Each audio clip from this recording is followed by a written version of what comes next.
የትራምፕ ዜና ጠቅላዩን አስፈነደቀ። የኢራንና የእስራኤል ጦርነት ለኢትዮጵያ ያልታሰበ ሲሳይ ይዞ መጣ። ብናልፍ አንዱዓለም በነጩ ቤተ መንግስት ከትራምፕ ጋር ስለ ቀይ ባህር ጉዳይ መምከራቸውና አንድ አነጋጋሪ ውሳኔ ላይ መድረሳቸው ተሰምቷል። በዝርዝር እናየዋለን። ከህወሓት ቡድን የተሰማው ዛቻና አይቀር የሚመስለው የወንድማማቾቹ ጦርነት በደብረጽዮን የሚመራው የህወሓት ቡድንን በመቃወም በአፋር መሬት ላይ የተደራጀ የሚገኘውን የትግራይ ሰራዊትን በተመለከተ ህወሓት ቡድኑን ከሃዲ ብሎ በመጥራት በቅርቡ እንደመስሰዋለን ሲል ነው የዛተው። ህወሓትን በጦር መሳሪያ ተፋልሜ ያጠፋዋለሁ በማለት ከትግራይ ሰራዊት በመገንጠል በአፋር ክልል በበርካታ ክፍለ ጦር የተደራጀ ሰራዊት መገንባት የቻለው ጦሩ እነ ዶክተር ደብረጽዮን ከሚመሩት ቀሪው ከትግራይ ሰራዊት ጋር ወደ እርስ በርስ ጦርነት ሊገቡ ዝግጅታቸውን አጠናቀዋል። መረጃው ዝርዝር አለው። ከውጭ ዜና አሜሪካ ጣልቃ ከገባች አጻፋው ከባድ ነው። የኢራን ማሳሰቢያ።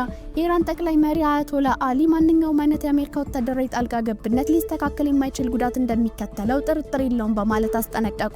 ዝርዝሩን ይዘነዋል። በተያያዘ ዜና ፑቲን የእስራኤልና የኢራን ግጭት በአፋጣኝ እንዲያበቃ አሳሰቡ። ፕሬዝዳንቱ ሁለቱ ሀገራት ለማሸማገል ሀሳብ አቅርበዋል። እንመለስበታለን። ሰላም ውድ ቤተሰቦች እንደምን አላችሁ? የዜና ላፍታ ነው። ቪዲዮውን ላይክ በማድረግ ይጀምሩ እያልን ወደ ዝርዝር ዜናዎቹ እንለፍ።